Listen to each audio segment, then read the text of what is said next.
қаласы Әлихан Бөкейханов атындағы номер 20 жалпы орта мектебінің 7 Б сынып оқушысы Ахмет Балауса.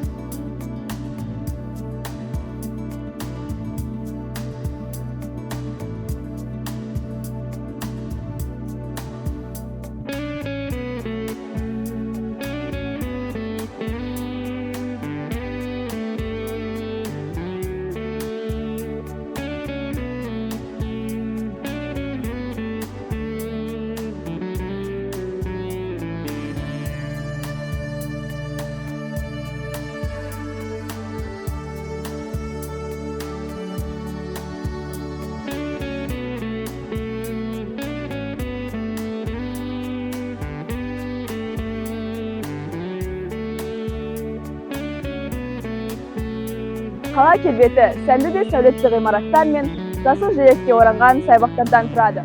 Мұқағали атамыз айтқандай, мен туған өлкемнің табиғатын, түні мен күнін қыбырлаған жәндіктеріне дейін сүйемін дер едім. Менің өлкем мен үшін ең ардақты, бар жылуын, махаббатын сусындатты.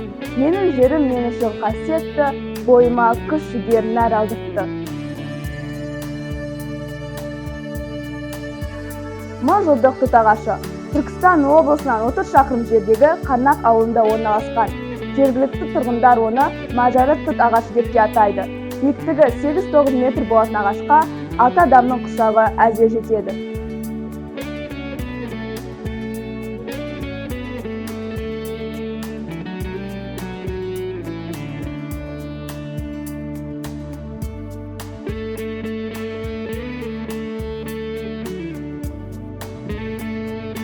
Қаратау мемлекеттік табиғи қорығы Кентау қаласынан 17 шақырым жерде орналасқан. Қаратау қорығының аумағы 34 мың гектар. Онда Қазақстанның қызыл кітабына енген өсімдіктер мен жан-жануарлар мекен етеді. Қорықтың табиғи сұлулығы мен қолдан жасалған екпелер керемет үйлеседі. Құстардың құйршықтаса, таза ауа, тыныштық, осының барлығы қандай да бір сиқырлы және тыныштандыратын әсер сыйлайды.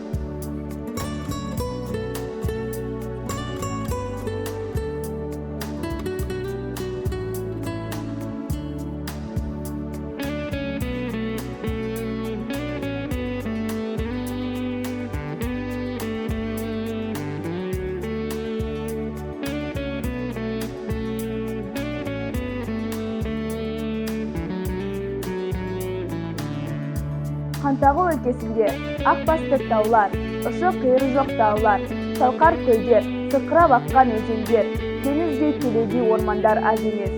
Жер қойнауы қазба байлықтарына бай өлке.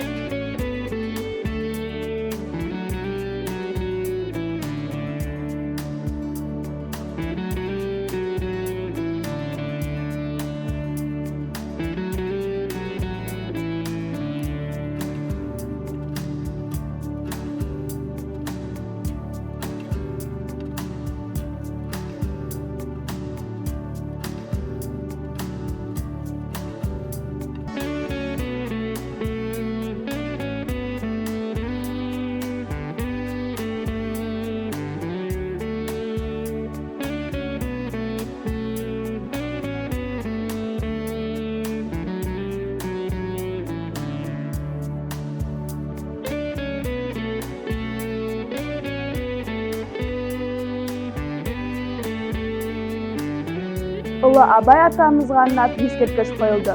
Ақыл-ой алыбының ескерткіші қала орталығындағы Абай көшесінің бойына қойылды. Сұлтанбек Қожанов атындағы саябақ, кеншілер саябағы, жастар саябақтарының жұпары аңқыған гүлдері, таза ауасы, көк миса шөбін айтсаңызшы. Кең алқап далама қарасам, көзім тоймайды. Табиғаттың көркемділігіне сөз жетпейді.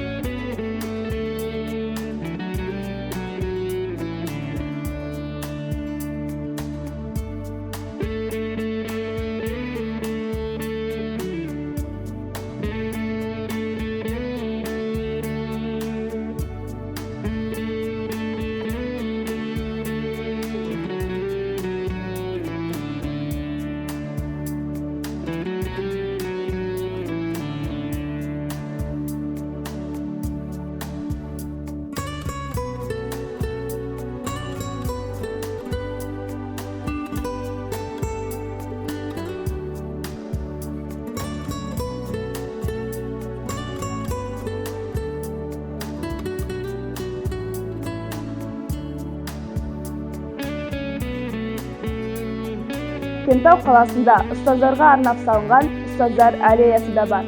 Ондағы орындықтар сызғыш, өшіргіш, бор секілді мектеп құрал-жабдықтарының кескінімен жасалған, ал жарық шамдары қаламсап ретінде жасалған.